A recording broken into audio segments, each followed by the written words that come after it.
Hello and welcome back to A Better World. This is your host, Mitchell J. Rabin, and I'm very glad you're joining us again today.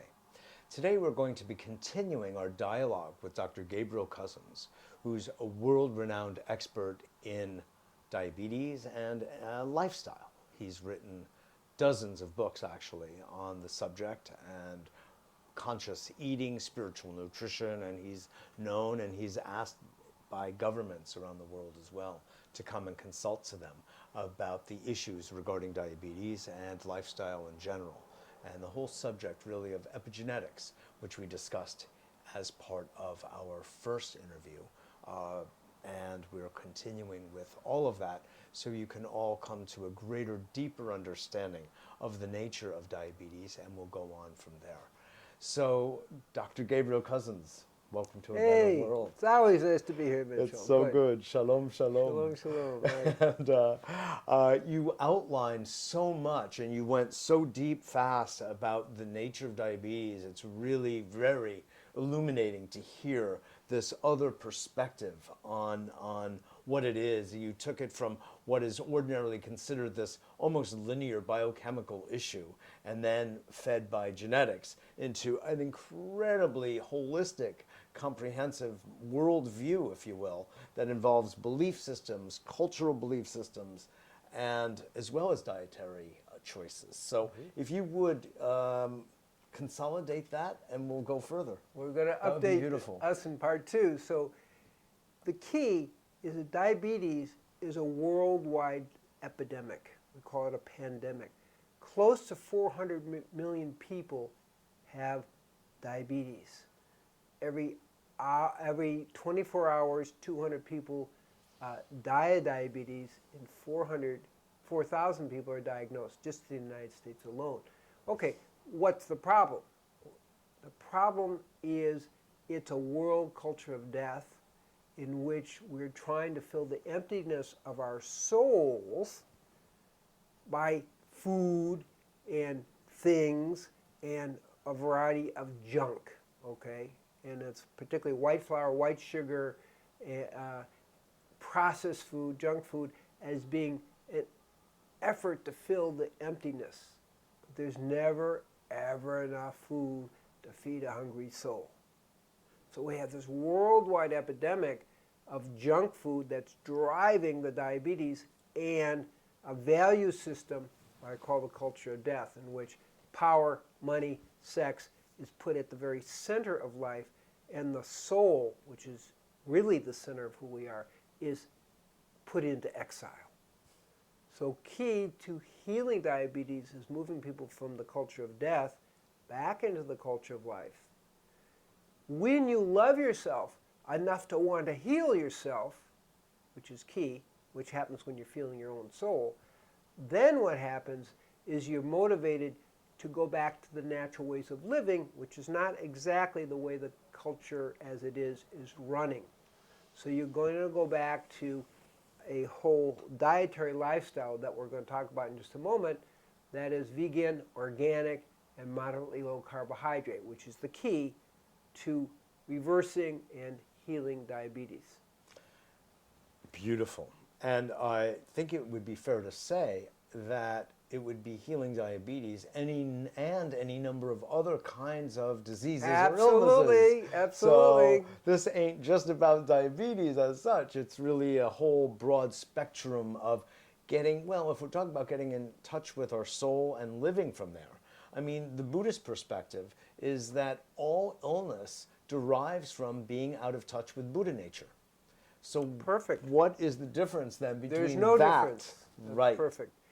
And the key then is this lifestyle creates an epigenetic downgrade, which then disorders all the signaling mechanisms, particularly around insulin, leptin, which comes from fat, a hormone, and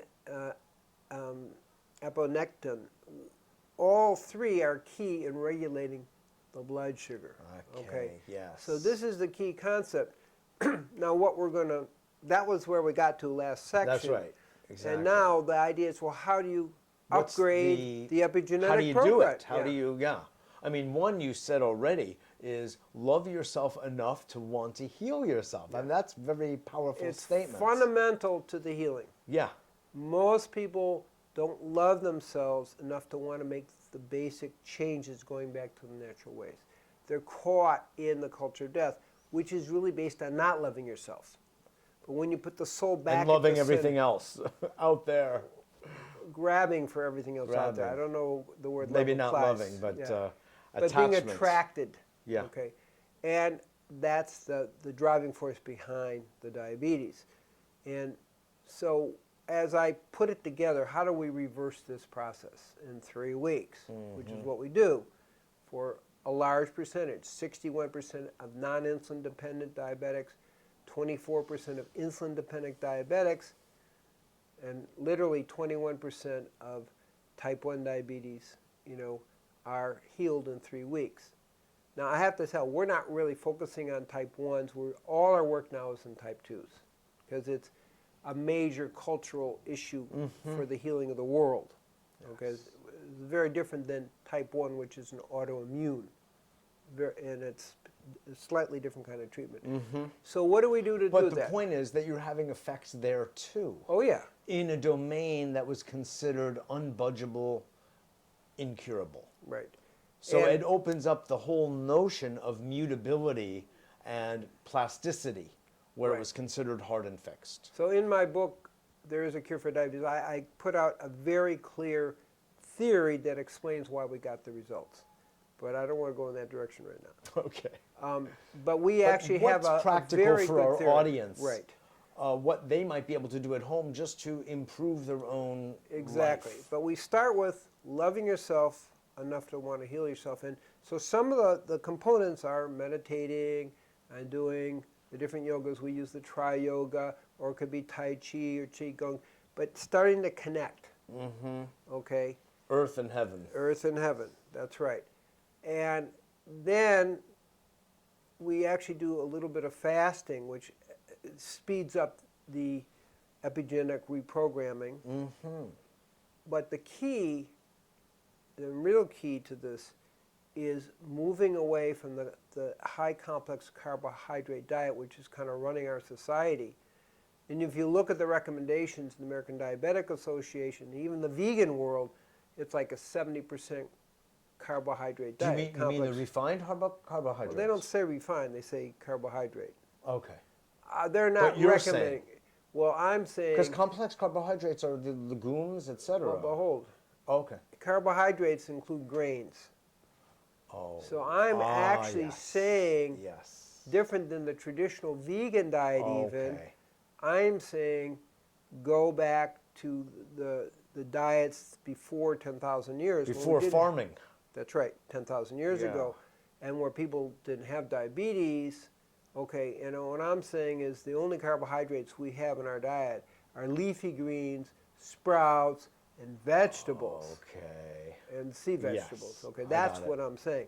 So that drops down from 70% to 25 to 35%. And this is for diabetes. For people who are already healed, 25 to 45%. Because there's a variation. That's another topic of how we individualize our diet. So we create a range between 25 to 45%.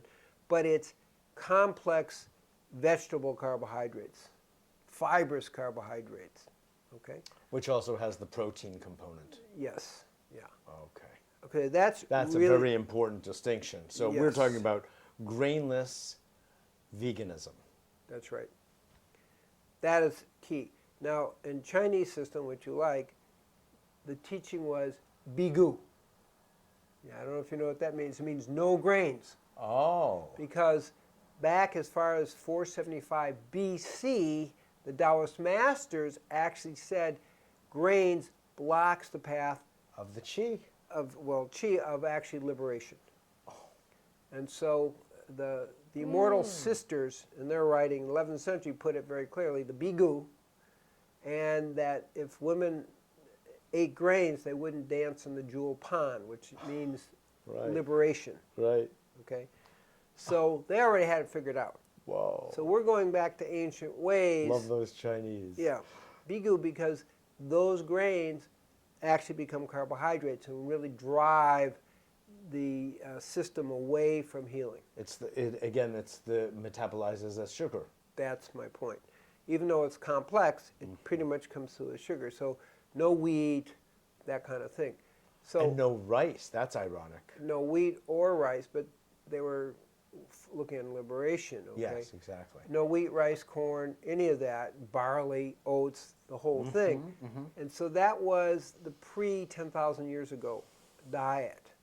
And that's why people call it Paleolithic. But again, I'm talking vegan because I got to tell you, the Taoist masters were vegan because they understood there's more to life than, Killing an animal. killing and eating animals it. and the cruelty and the ahimsa. In all the great spiritual traditions, except one, pretty much no spilling of blood. So all that's considered. Are you talking about the Native American? No, 60% of Native Americans were vegan. Okay. 60%? Yeah. I don't want to name it just because okay. you can figure it out. Okay. But the point I'm making is that no spilling of blood, but also no grains. And so the diet they're put on is nuts and seeds, and just to get an idea, walnuts. If you have 8 to 16 walnuts a day, even 3 times a week, you'll have 25% less diabetes. Wow. Just to give you a perspective, okay? So there's a lot of healing power, and that's because of the long chain omega-3s, and they have, Again, we're fats. yeah. Emphasis on fats. And the walnut also, according to the doctrine for of brain. signature, is right. Exactly. So I'm just giving you an idea. So nuts and seeds and the leafy green sprouts and vegetables, okay, are a key play. We don't emphasize carrots or beets because they're a little bit too high in sugar initially. Once you're healed, then you can do that. Okay. But it has to be raw, okay? That's because if you cook it, it gets way glycemic. Okay, and sea vegetables, okay? And then a second level, not initially, and you'll understand that in a minute, we bring in beans and legumes, okay? But that's the core diet, okay? Now, the second level, once you're healed for 3 months, then we bring in a little bit of blueberries, bilberries, just a little bit of low glycemic fruit, and legumes, okay, and then beans too. So that there's a phase to it. So we're trying to heal in 3 weeks. Okay, we're going fast track. Yeah, you're going for the full out result. So the second key is live food. The research that I've done really is that when people go 100% live food in this 3-week sprint, that is the most powerful healing diet for a variety of reasons. But I'm going to tell you one reason. There's work done by Dr. Spindler.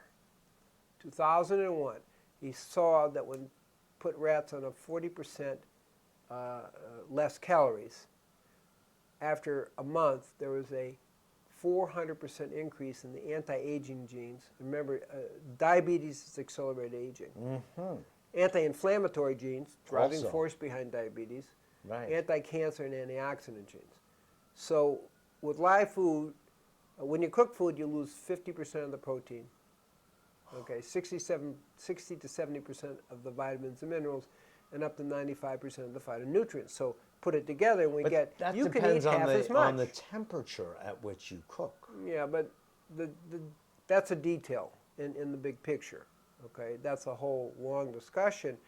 I'm really saying, up to 115 degrees, even 120 degrees, you can warm food. Does not cause a problem. Okay, but I'm saying something else. You can eat half as much. So that's another variable that's very important. Well, stop eating. No, I'm kidding. No, but I'm not kidding. I'm not kidding. I'm stop eating 3/4. Yeah, I'm saying that when you eat live food, you really can cut your calorie intake in half because it's more useful food. The result is people in the 3 weeks lose on average 18 pounds. Now, we've had people lose 46 pounds. It used to be an average of 25. I don't know what happened, but it jumped from 25 down to 18. So that's the average. In that average, we can have 46-pound loss. So just get an idea what we're talking about. It's a little complicated because when people come off insulin, they lose weight. Okay. Oh, in itself. So like the guy Right. lost 46 pounds actually was, believe it or not, on 200 units of insulin, which is very, very high. He was zero insulin by the end of the 3 Third weeks. week. Okay. So what I'm trying to say is that eating less plays a tremendously important role. And fat is an inflammatory organ. So fat is driving. It's the prime fat thing, and that's where your leptin comes from. And What's adiponectin. the organ that you're saying? Fat. That's Oh, the organ. fat as an organ. Oh, wow. It's Yeah. an inflammatory organ. Interesting. Okay. So that's why it's not an accident that 82% of people with diabetes type 2 actually are overweight and 48% are obese. It's not an accident that we're seeing that. And that's part of the problem. And basically we have obesity as an epidemic in the world today because people are eating more and more junk food. Sure. Okay, Well, so it's the exportation of McDonald's and its yeah, friends. but it's white flour, white sugar, Well, McDonald's when you look at plays a the role, but it's traditional white- cultures of China and Japan, all over They didn't have Asia, those things. Right, they didn't have those things. They ate a lot of sea Right. vegetables. Right. And there, cancer and diabetes and all the types of illnesses that we are plagued with here almost didn't exist. Same with the Amazon. Right. And what we see in China is a serious increase of diabetes. I was in Taiwan. It's like a Sure. serious increase, and also China mainland, big problem. Hong Kong was a big problem. That's a whole little But then topic. talk about culture. That's the westernization That's of exactly food. right. That's exactly right. That's why I'm saying it's a worldwide issue of the culture of death. Yes. Okay. So our work is get people to go back to the natural ways. So going live, okay, immediately you're losing a serious amount of weight. And we have people who go live who are overweight. They'll lose 100 pounds in a year. We're not even interested in weight loss. It's what happens. Right. It's Okay, just a so result downstream That's it, because of you can eat having half as much food. healthy, right. Okay.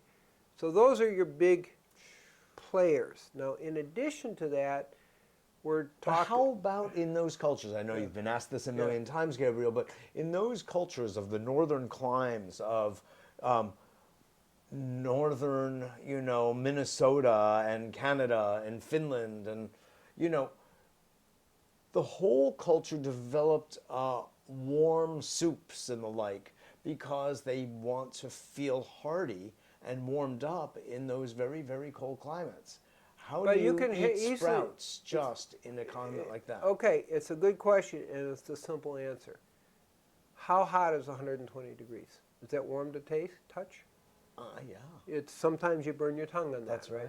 So you can heat something up to 1 minute, 2 minutes at 120 degrees. You're not And not causing lose a the problem. enzymes? No, it takes boiling for 3 minutes. Oh, okay. So you can warm it to 120, no big deal. You can warm a plate, you can do that, whatever. The key, again, in these cultures, which were high-fat, high-protein cultures, like the Eskimos, like Iceland, okay, they didn't have diabetes. And they were 85% fat protein. When the junk food came in, then they had the outbreak of diabetes. Oh, okay. So what we're really looking is at highly processed junk food, high sugar, high bad fat. These are the Trans culprits. fats, yeah. Trans fats, yes, thanks. These are the culprits. And traditional diets are themselves healthier. And then what you're talking about is yet another step Right. in advance. And our job, this is key, is when we're doing the 3-week sprint, really it's 3 months, is we put them on the super healing diet. Yeah. Okay. After that, because I have had Inuit Native Americans come down and heal their diabetes in 3 weeks. Okay, I'm not going to tell them not to eat fish, and that's all they have. Right, exactly. But for our 3 months, Yeah, it's a healing plan. right, that's my Yeah, point. that's a very important point. It's a yeah. therapeutic intervention Right. to bring them back to a level of balance on all levels because of the work you do and the way you Right. think. And after that, you can begin to Right. relate to one's own dietary, cultural And diet. you make the right adjustments. And that's really what happens. But we kind of recommend, I call it phase 1.5, we're adding a little bit of this, that, and the other thing. 1.5. See, we're all affected by the culture, Yeah. right? That's true. But the key is they have to adjust it to their cultural setting, because they still have to keep their blood sugar under 100. So you're going to be considered cured of diabetes. Yes. And we say, fine, you want to do 20% cooked food? Fine. You know, you can do that once you've healed. That's right. Okay, so we have a healing and we have maintenance. You've detoxified from the attachment to what's food, in a way. You reorient and reprogram completely. You bring it down and you reorient the blood sugar and all other systems. You've reset the program. Reset, that's the word. And basically you're back to natural ways, and you adjust it according to your cultural milieu. Now there's more to it. In the culture of death, people aren't getting enough sleep because they're too busy chasing around what they think will fill them. So sleep is one of the most important things, believe it or not, in terms of preventing diabetes. Because when people do not get enough sleep, their whole endocrine system gets disorganized. And you got literally 40 times more depression, more hypoglycemia, more endocrine problems. And that also holds for diabetes. So if people miss sleep even for a few days, their blood sugars begin to go up. That's how important it is. So we recommend, based on the research, at least 7 hours of sleep, or approximately 7 hours. It could be 7 to 8. 5 to 6 is not enough and has been definitely associated with increase in diabetes. So that's what the research shows. That's significant. Yeah. And you also made the point that it's not just sleep anytime, but it's 10 p.m. through 2 a.m. Okay. Now, what about... Those are the key regeneration times for the endocrine system, the immune system, and what we call the serotonological nervous system. So that's why it affects depression. So sleep's key to rebuild. And what about the whole idea, Gabriel, of naps in the afternoon, you know, so you sleep from 10 to 2, and then some people get up and they're productive, and then they go, you know, so they end up with 8 hours. It can work. It's better. Those 4 hours are key. It's better if you can get your 7 hours straight. Oh, okay. Because the body goes through all these cycles. When you nap, you don't hit the cycles. Yes, exactly. Got it. So it doesn't necessarily include the naps, but you can include naps too. Yeah, if you need it. It's the yin and the yang. I mean, for some reason, you can't be on all the time. Yeah, yeah. And then you also have to access the other dimensions. That's right. That's part of the whole thing and the holistic. That's why sleep is important. Okay. Exercise is important. Not as important as we thought, but exercise will decrease your blood sugar and activates the GLUT4 insulin receptors in the cells and all the technology of that. But exercise a few times a week is really good. One of the most important is go organic. But what's interesting about the exercise is, especially when you get into more extended exercise, it creates so many free radicals. Could you just talk about that? So on one hand, you're doing something really good for yourself, and you're getting stronger and healthier and all of that, but you're also creating this whole backlash of free radical activity. Well, one of the problems we have in America is people over-exercise, those who exercise. Oh, okay. So for me, really, what is your exercise regimen, if you don't mind? Well, it's a little complicated, but let me just say 16 to 23 minutes of kind of active cardiovascular is all you need. So you're not really building up a whole lot of free radicals. You go an hour or two, you're going to do that. Okay. But I do recommend, if you want to do that extra exercise and build up those free radicals, take some antioxidants when you're done. Sure. That's the basic. Vitamin C. Yeah, got it. 16 to 23 per day, or at least 3 days. No, when you do it. A week. Okay, when you do it. Yeah. Let's say 3 to 4 days a week if you can do that. I do yoga, try yoga, and I do that every day. And then I'll do a little bit of. We have a beautiful wife who teaches it to you as well. That's also true. That helps. Don't forget love. Yeah, love is part We're of it. getting to that. And the other aspect is, but once a week I'll do like a weight workout. That's it. The research shows you don't need to do more than once a week. People used to think 2 times, 3 times, 5 times. Yeah. But really once a week is sufficient. But if you, I'm going to add this to that recipe. If you enjoy it and you're going to be accelerating its value to you. Of course. And the whole role of enjoyment and pleasure and having an open attitude toward what it is you're doing, even what you're eating, affects the biochemistry of the process. Totally. But what I'm talking about the minimums we kind of suggest to people. Please go on. Yeah. And organic becomes a hugely important thing because pesticides, herbicides, heavy metals, they all actually are part of the process of creating diabetes because they create a dysfunction in the system. It so adversely affects the endocrine system. Right. And the immune system. So we strongly recommend organic. Okay, so that's another thing.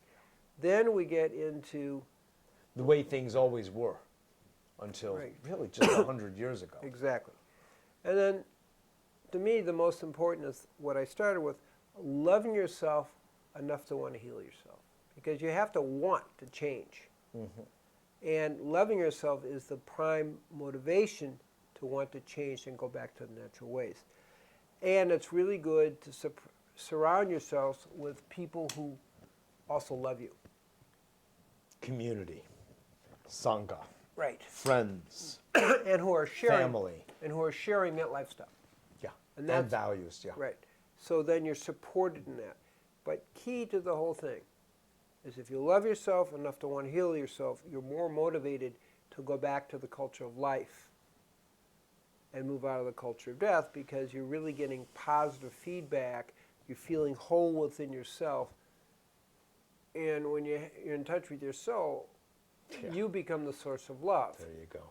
And then everything comes from that. So that's really key to what I call sustaining the process. That's right. Loving yourself enough to want to heal yourself is key to ultimately the healing and sustained maintenance of a healthy, non-diabetic lifestyle.